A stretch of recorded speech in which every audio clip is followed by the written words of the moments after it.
আসসালামু আলাইকুম, কেমন আছেন সবাই? HTML এর এই টিউটোরিয়ালে আপনাকে স্বাগত জানাচ্ছি। আজকে আমরা যে বিষয়গুলো শিখব সেগুলো হচ্ছে ইনপুট টাইপ, অর্থাৎ আমরা এটা কোডিং যখন করব তখন প্রত্যেকটা বিষয় দেখতে পারবো। আমি প্রথমে এখানে একটা ধারণা দিয়ে নিচ্ছি যে ইনপুট টাইপ, যতগুলো ইনপুট টাইপ এখানে আছে, যখন আমরা ফর্ম নিয়ে আলোচনা করব, এই যে এখানে ফর্ম নিয়ে আলোচনা করব, ফর্মের ভিতরে ফর্ম কেন ব্যবহার করা হয়? এর কারণ হচ্ছে আমরা যখন কোন একজন ইউজারের ডাটা আমরা সংগ্রহ করব তখন কিন্তু ফর্মের মাধ্যমেই সংগ্রহ করতে হয়। লাইক আপনি যখন ফেসবুকে একটা অ্যাকাউন্ট খুলবেন তখন দেখা গেল কি আপনি একটা ফর্ম দিবে, তারা ওই ফর্মটা আপনাকে ফিল আপ করতে হবে। ওই ফর্মের প্রত্যেকটা ডাটা কিন্তু ফেসবুকের কাছে চলে যাবে। এই জন্য আমরা ইনপুট ব্যবহার করি। এখানে ইনপুটের অনেকগুলা টাইপ হয়, যেমন input type text, checkbox, colour, date time, email, file, hidden, image, month, এগুলো প্রত্যেকটা এক একটা টাইপ। তো আমরা এটা প্রত্যেকটা এক একটা করে আমরা এখন দেখব। সেজন্য আমি চলে যাচ্ছি প্রথমে ভিজুয়াল স্টুডিও কোডে। এটা হচ্ছে আমাদের কোড। এটার আউটপুটটা হচ্ছে আমরা আগে যে কোডটা করছিলাম, সেই টেবিলের যে কোডটা করছিলাম, এটার আউটপুটটা হচ্ছে এই যে টেবিল। তো আমরা এটাকে কমেন্ট করে দিচ্ছি যাতে করে এখানে দেখা না যায়, এতে করে আমাদের কাজ করতে সুবিধা হবে। তো এখান থেকে নিচের দিকে গিয়ে আমরা এটা কমেন্ট করে দেব। এটা পুরোটা কন্ট্রোল স্ল্যাশ থেকে কমেন্ট করে দিলাম, সেভ করলাম।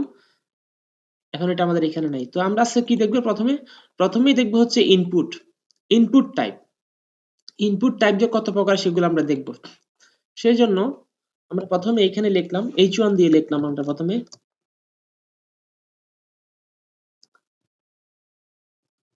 this is input type।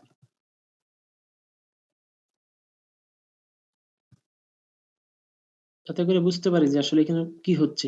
Input type আমরা এখানে দিলাম। এটা আমরা একটু ছোট করে দিই। এখানে যদি আমরা h1 না দিয়ে h4 দেই, 5 দেই, লেখাটা অনেক ছোট আসবে। এই যে আসছে অনেক ছোট। তো প্রথমে আমরা একটা ইনপুট দেব এখানে। সেজন্য আমরা ইনপুট টাইপ লেখার জন্য প্রথমে লিখতে হবে ইনপুট টাইপ। ইনপুট ইনপুট লিখলাম।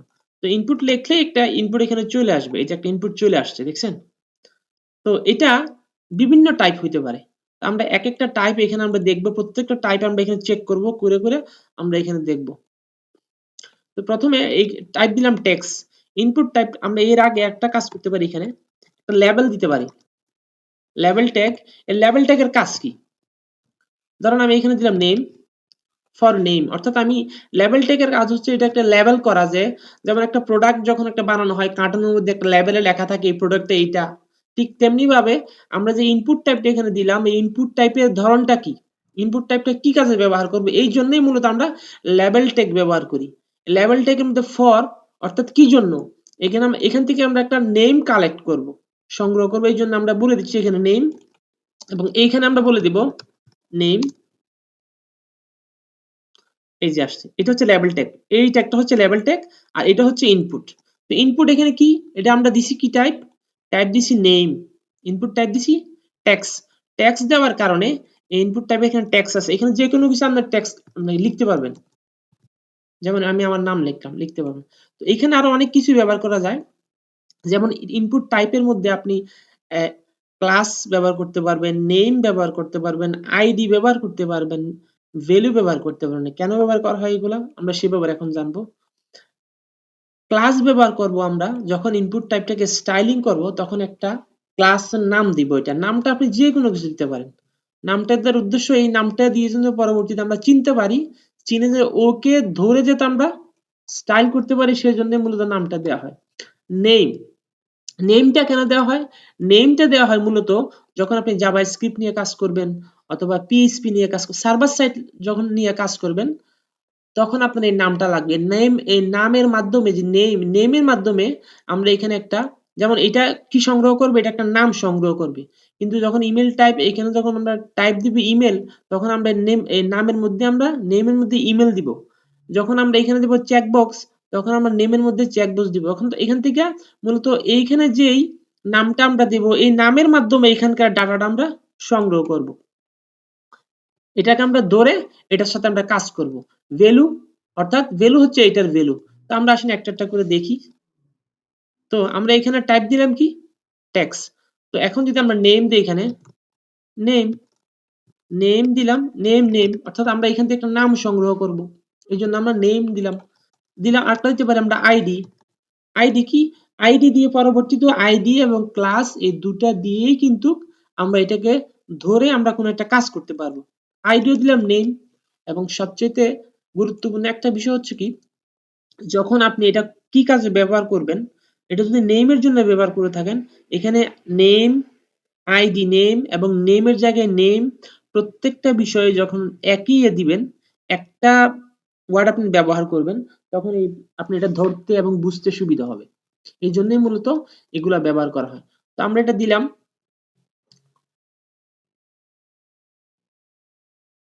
এটা মনে হয় আমরা সেভ করি নাই। হ্যাঁ, আমরা সেভ করি নাই, তো দিলাম। আচ্ছা, এর পরবর্তীতে আমরা আরেকটা দিব, আবার লিখলাম ইনপুট। এখানে এখানে আমরা ইনপুট টাইপ দিব হচ্ছে ইমেল। ইমেল এবং নেমে দেব, আমরা ইমেল। ইমেল এবং ক্লাস দিলাম একটা, ক্লাসে দিলাম ইমেল। ক্লাস দিয়ে আমরা কি করব, পরবর্তী যখন আমরা স্টাইলিং শিখবো, সিএসএস শিখবো, ওই সিএসএস এর মধ্যে আমরা দেখব যে কিভাবে একটি ক্লাসের মাধ্যমে ক্লাসের নাম দিয়ে কিভাবে এটাকে ধরে এবং এটাকে স্টাইল করা যায়। এবং একটা আইডি দিতে পারি, আইডি দিলাম ধরেন ইমেল, দিলাম, সেভ করলাম। এই আরেকটা ইনপুট টাইপ চলে আসছে। একটা বিষয় মনে রাখবেন, আমরা যখন আগে বলেছিলাম যে ডিভ, যেমন এখানে আমরা যদি একটা ডিভ লিখি, এই যে ডিভ, আমরা আগে বলেছিলাম এই ডিভটা কিন্তু ব্লক টাইপ, অর্থাৎ আপনি যখন কোথাও একটা ডিপ লিখবেন, এই ডিপটা কিন্তু পুরো ওয়েবসাইটে যেই এইখান থেকে শুরু করে সম্পূর্ণটা কিন্তু সে দখল করবে। আবার যখন আপনি বইলা দিবেন যে আমার পুরাটা দখল করব না, আমি এটা যতটুকু এটার ভিতরে কন্টেন্ট আছে ততটুকু আমি দখল করব, তখন বইলা দিলে আবার সেই সিএসএস দিয়ে যখন বইলা দিবেন তখন আবার সে অতটুকু নিবে, কিন্তু না বলা পর্যন্ত সে কিন্তু পরিপূর্ণ জায়গাটাই নিয়ে নেবে। তো আবার এই ইনপুট টাইপ কিন্তু ইনলাইন, ইনপুট টাইপ কিন্তু সম্পূর্ণ জায়গা নেয় না, যার কারণেই এটা আমি এখান থেকে তুলে দেই, তাহলে বুঝতে পারবেন। এখানে একটা ইনপুট টাইপ আমি দিছি, এর নিচে আরেকটা ইনপুট দিছি, দুইটা কিন্তু উপর ও নিচে, কিন্তু এইখানে কিন্তু দেখেন একসাথে চলে আসছে। এর কারণ কি? এর কারণ হচ্ছে এটা হচ্ছে ইনলাইন, সে যতটুকু কন্টেন্ট সে ততটুকু জায়গা নিবে, এটাও ইনলাইন। তো সেই জন্য আমরা যেটা করব, এখানে একটা বিআর দিতে পারি, বিআর দিতে পারি, একটা বিআর দিলে কিন্তু এখন এটা নিচে চলে আসবে। আমরা আগে বলছিলাম যে বিআর কেন ব্যবহার করা হয়, বিআর ব্যবহার করা হয় লাইন ব্রেকের জন্য, অর্থাৎ আপনার এই একটা কন্টেন্ট শেষ হওয়ার পরে এর সাথে যদি আর কোনো কন্টেন্ট থাকে, এই পাশে যদি অন্য কিছু থাকে, সেটার জন্য নিচে চলে আসে, এই জন্যই মূলত আমরা বিআর ট্যাগ ব্যবহার করি। কিন্তু দেখছেন এটা কিন্তু নিচে চলে আসে। ঠিক তেমনি ভাবে আমরা যদি এখানে লেবেল ব্যবহার করি, যে লেবেল, এটার মধ্যে একটা লেবেল যদি আমরা এখানে ব্যবহার করি, কন্ট্রোল সি দিয়ে কপি করলাম এবং এখানে কন্ট্রোল ভি দিয়ে পেস্ট করলাম। এখানে যদি আমরা লেভেলে, এটা হচ্ছে কি ইমেল, আমরা এখানে ইমেল দেই, email name for email, email, save করলাম। এখন এখানে দুইটা চলে আসে, দেখছেন। আমরা যদি আরেকটা বি দেই, একটা বিষয় মনে রাখবেন, এখানে আপনি বিও দিতে পারেন, বি এর না দিয়ে যদি আপনি এখানে পি দেন, প্যারাগ্রাফ ট্যাগ যেটা পি দেন, পি দিলেও কিন্তু আপনার বি এর কাজ করে, পি কিন্তু ব্লক টাইপ। আপনি যখন দুইটার মাঝখানে একটা পি দিবেন, পি দিলে এই সম্পূর্ণ জায়গাটা এটা দখল করবে, দখল করার যখন দখল করবে, যেমন এই মাঝখানে পি আমি দিছি, বোঝার জন্য আমি পির মাঝখানে একটা ট্যাক্স দেই, এখন এখানে প্যারাগ্রাফ লিখলাম, এই যে পিটা, যে পিটা পি এখানে আমি আলাদা করে দিই একটু বুঝতে সুবিধা হয়, এই যে পিটাকে আমি প্যারাগ্রাফ ট্যাগ দিলাম বোঝার জন্য। এখন দেখেন, এই যে দেখছেন পিটা এর মাঝখানে কিন্তু পিও কিন্তু সম্পূর্ণ জায়গা নেয় ব্লক টাইপ, অর্থাৎ এই দুইটার মাঝখানে যখন পি দিছি, তো মাঝখানে সে সম্পূর্ণ জায়গাটা নিয়ে নিছে, তো অটোমেটিকলি এটাকে নিচে নামাই দিবে, এটাকে অটোমেটিক সে নিচে নামাই দিবে, সেই জন্য আমরা পিও ব্যবহার করতে পারি। তো এখানে হচ্ছে ইমেল, তো ইমেল, আমরা যখন ইমেল টাইপ, যখন ইমেল দিব তখন এটাতে ইমেলই দিতে হবে, অন্য কিছু দিলে কিন্তু কাজ করবে না। এখন এখানে আমি ইমেল দিছি, তো এখানে নেমের নামে নেম দিলাম, নেম, ইমেলের মধ্যে দিলাম ধরেন এখানে দিলাম sohail@com, এটা ইমেলের জন্য। তো এখন যদি এখানে আমরা ইমেলের জায়গায় যদি অন্য কিছু দেই, এখানে ইমেল না দিয়ে যদি অন্য কিছু, তখন কিন্তু এটা এরর দেখাবে। তখন এটা এরর দেখাবে। তো আমরা আরেকটা দেখি, তাহলে আমরা এটাকে কপি করলাম, নিচে দিলাম, সেভ করলাম। এটাকে দিব ধরেন পাসওয়ার্ড ফর পাসওয়ার্ড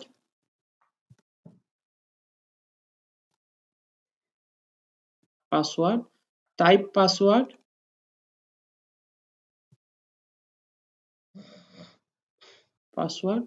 এবং নেম আমরা পাসওয়ার্ড, এটা আমরা কপি করি, নেম পাসওয়ার্ড এবং ক্লাসও দিলাম পাসওয়ার্ড। ক্লাস কেন দিলাম এটা আগেও বলছি, মূলত এটাকে টার্গেট করার জন্য ক্লাস দিলাম। আপনি আইডি দিয়েও কিন্তু আপনি টার্গেট করতে পারবেন। একটা বিষয় মনে রাখবেন, একটা ডিভ হোক, লেবেল হোক, ইনপুট, প্রত্যেকটা ইয়েতে আপনি একটাই আইডি দিতে পারবেন। আরো দেওয়া যায় কিন্তু এগুলো রেকমেন্ডেড না, একটাই মূলত দেওয়া হয়। কিন্তু ক্লাস আপনি অনেকগুলা দিতে পারবেন, যেখানে এখানে আমি পাসওয়ার্ড দিলাম, হ্যাঁ, স্পেস দিয়ে আবার যদি একটা দিয়ে লিখি পাসওয়ার্ড টু, এটাও আমি দিতে পারেন, স্পেস দিয়ে আপনি আরো দিতে পারেন। আপনি ক্লাস অনেকগুলা দিতে পারবেন, কিন্তু আইডি মূলত একটাই দেওয়া হয়। তো আমরা যদি এটা সেভ করে রিলোড দিই, এটা এখানে চলে আসছে। আমরা বি আর ট্যাগ দিয়া এটা নিচে নামাই দিই, বি আর ট্যাগ দিয়ে নিচে নামাই দিলাম। এখন সেভ করলাম, এখন আসছে দেখি কি, এই যে সরি আরেকটা দিতে হবে এখানে বি আর ট্যাগ, এটা হয় নাই, দিলাম, আসছে, এটা হচ্ছে পাসওয়ার্ড। তো পাসওয়ার্ড এখানে আপনি যা কিছু দেন, এখানে কিন্তু পাসওয়ার্ড সাজেস্ট করছে, দেখছেন সাজেস্ট কিন্তু করতেছে। পাসওয়ার্ডের এখানে আপনি যদি কোনো নাম দেন, এটা কিন্তু পাসওয়ার্ডে হয়ে যাবে। দেখেন আমার নাম লিখতেছি আমি, দেখছেন এখানে কিন্তু পাসওয়ার্ড, কারণ এটা টাইপ কি, এটা টাইপটা আমি দিছি পাসওয়ার্ড, এই জন্য আমার এখানে এটা পাসওয়ার্ড দেখাচ্ছে। এখানে আরো অনেক আছে, যেমন আপনি ডেট আছে, টাইম আছে, প্রত্যেকটা বিষয়, এখানে যদি আমি প্রত্যেকটা বিষয় দেখাতে যাই ভিডিও অনেক লম্বা হবে। সেজন্য এখানে দেয়া আছে, আপনার একটা একটা করে চেক করে দেখবেন যে প্রত্যেকটা কি রকম। আমি আরো দুই একটা দেখাই এখানে, যেমন ডেট, আমি যদি এখানে ডেট দেই, এটা আমি কপি করলাম, ফর ডেট, এটা যদি আমি লিখি date, type date, name date, sorry name date, class date, password date, save করলাম। এখন দেখেন কি আসে, দেখছেন ডেট, ইনপুট টাইপ, এখানে ডেট দেওয়ার কারণে এখানে কিন্তু ডেট চলে আসছে। আপনি ডেট সিলেক্ট করতে পারবেন এখান থেকে, দেখছেন আপনি ডেট মান্থ সবকিছু সিলেক্ট করতে এখানে পারবেন। এখন আসেন আরো দিয়ে একটা দেখি আমরা। তারপরে হচ্ছে ইনপুট টাইপ নাম্বার, এই যে ইনপুট টাইপ হচ্ছে নাম্বার। আপনি যদি নাম্বার ব্যবহার করেন এখানে ইনপুট টাইপ, যদি এটাকে কন্ট্রোল কপি করলাম, এখানে যদি আমি না লিখি number, NUMBER number, for number, এটা কি জন্য, নাম্বারের জন্য,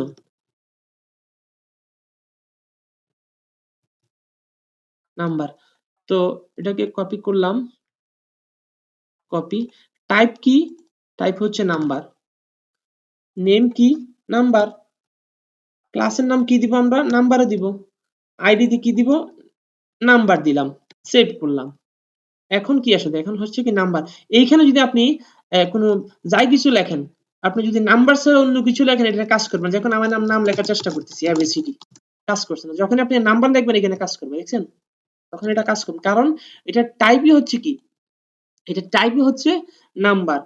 আরেকটা যদি আমরা দেখি এখানে, ধরেন আমরা এখানে লিখলাম ফাইল টাইপ, তো ফাইল টাইপ যদি আমরা এখানে লিখি, আমরা যদি একটা ইনপুট এখানে লিখি ফাইল, কপি করলাম, তো এটা দিলাম ফাইল, কপি করলাম, type file, number, name file, ক্লাসও ফাইল দিলাম এবং আইডি তো ফাইল দিলাম। মূলত আমি এখানে প্রত্যেকটা সেম রাখার কারণ হচ্ছে কি, যাতে বিষয়টা আমি চিনতে পারি, বুঝতে পারি এবং পরবর্তীতে কোনো সময় টার্গেট করতে যাতে আমার জন্য সহজ হয়। একই ধরনের যদি নাম থাকে, তাহলে আমি সহজেই প্রত্যেকটা বিষয় বুঝতে পারবো যে এটাতে এই নাম, এই নামে আমি এই ইনপুটটা দিছি। তো সুতরাং একে দিতে পারলে সবচেয়ে বেশি ভালো। তো এখানে যদি আমি ফাইল দেই, ফাইল সেভ করলাম, এই দেখছেন ফাইল। এখন এখান থেকে আপনি চুজ করবেন ফাইল, যে কোনো ফাইল আপনি চুজ করবেন। এই যে ফাইল চলে আসছে, আপনি কি ফাইল চুজ করবেন এখানে চলে আসছে। আশা করি এই বিষয়টা বুঝতে পারছেন।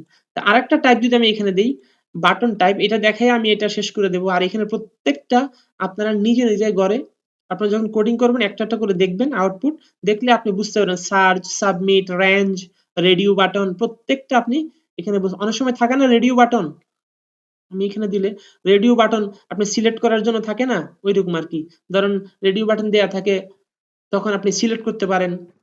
তো আমরা এখানে আরেকটা টাইপ দেখব, সেটা হচ্ছে ইনপুট টাইপ বাটন। বাটন, তো এটা যদি আমি কপি করি, এটা যদি দেই button, name button, class button, file button, save করলাম, তখন এটা কিন্তু আর একটা বাটন হিসেবে কাজ করবে। দেখছেন তখন কিন্তু বাটন চলে আসছে। তো আমরা বাটনের মধ্যে যদি একটা নাম দেই, নেম, ভ্যালু, ভ্যালু, ভ্যালু যদি আমরা দেই, ধরুন লিখলাম বাটন, সেভ করলাম, এই যে বাটন এখানে চলে আসে, দেখছেন এই বাটনটা কিন্তু এখানে চলে আসছে। তো এমনি ভাবে আরেকটা দেখি আমরা, এটা হচ্ছে কি রেডিও বাটন, যেটা সেটা আমরা দেখি।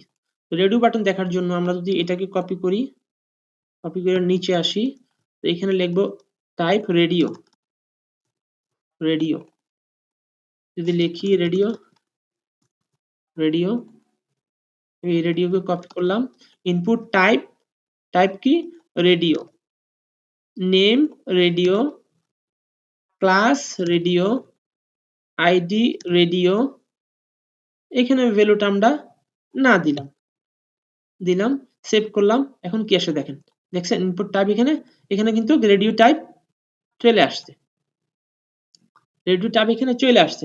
তো এইভাবে প্রত্যেকটা ইনপুট আপনি এখানে নিজে নিজে চেক করবেন, চেক করে করে দেখবেন এই প্রত্যেকটা ইনপুটই কিন্তু কাজে লাগে।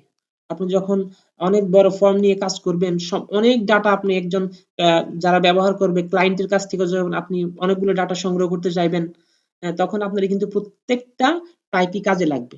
এই চেক বক্স অনেক সময় হয় না, আমাদের চেক বক্স এরকম কাজে লাগে, ধরেন ফিমেল ল্যাঙ্গুয়েজ আমরা অনেক সময় দেই যে ল্যাঙ্গুয়েজ, আপনার ল্যাঙ্গুয়েজ কি, ইংলিশ, বাংলা নাকি হিন্দি, এরকম এটা চেক বক্সের মাধ্যমে সংগ্রহ করা হয়। তারপরে অনেক সময় হয় না gender, male female, male female, তো ওইটার ক্ষেত্রে চেক বক্স ব্যবহার করা হয়। প্রত্যেকটা বিষয়ের উপরে আপনি প্রত্যেকটা এরকম ইনপুট টাইপ গুলো চেঞ্জ করবেন। আপনি ইনপুট টাইপ শুধু একটাই লেখেন, আপনি এই জায়গায় একটাই লেখেন, লিখে আপনি শুধু টাইপটা চেঞ্জ করেন। আপনি নেম, ক্লাস, আইডি এগুলো আপনি এখন লেখার দরকার নাই, এগুলো বাদ দেন। যেমন আমি এখান থেকে এগুলো বাদ দিলাম, এগুলা এখন এত জরুরি না। হুম, এগুলো না দিলেও কিন্তু কাজ করবে। সরি, এখান থেকে যদি আমি এগুলো সরাই দেই, এগুলো না দিলেও কিন্তু কাজ করবে। এই যে দেখেন সেম কাজ করছে, দেখছেন এখানে কিন্তু সেম কাজ করছে, এই যে দেখছেন সেম কাজ করছে। তো আপনি এইগুলো সরাই দিয়া, এগুলো সরাই দিয়ে আপনি শুধু টাইপটা চেঞ্জ করেন। আপনি এখানে যদি লেখেন চেকবক্স, সিএইচ চেকবক্স, চেকবক্স যদি লেখেন, তো এই দেখেন চেকবক্স চলে আসে, দেখছেন রেডিও বাটন ছিল গোল আর এটা কিন্তু স্কয়ারে আসছে চেকবক্স। তো এইভাবে প্রত্যেকটা শুধুমাত্র আপনি টাইপগুলো চেক পরিবর্তন করে করে করে করে আপনি দেখবেন, ইনশাল্লাহ আপনি প্রত্যেকটা বিষয় বুঝতে পারবেন। তো এই টিউটোরিয়ালে এই পর্যন্তই। নেক্সট টিউটোরিয়ালে আমরা আলোচনা করব হচ্ছে আপনার এখানে ফর্ম নিয়ে, ফর্ম কিভাবে লিখতে হয় সেটা নিয়ে আমরা আলোচনা করব। তারপর আমরা আলোচনা করব হচ্ছে আপনার সিলেক্ট, সিলেক্ট যে একটা ট্যাগ আছে সেটা নিয়ে আমরা আলোচনা করব। এই পর্যন্তই, এটা শেষ। পরবর্তীতে আমরা ইনশাল্লাহ এই বিষয়ে আলোচনা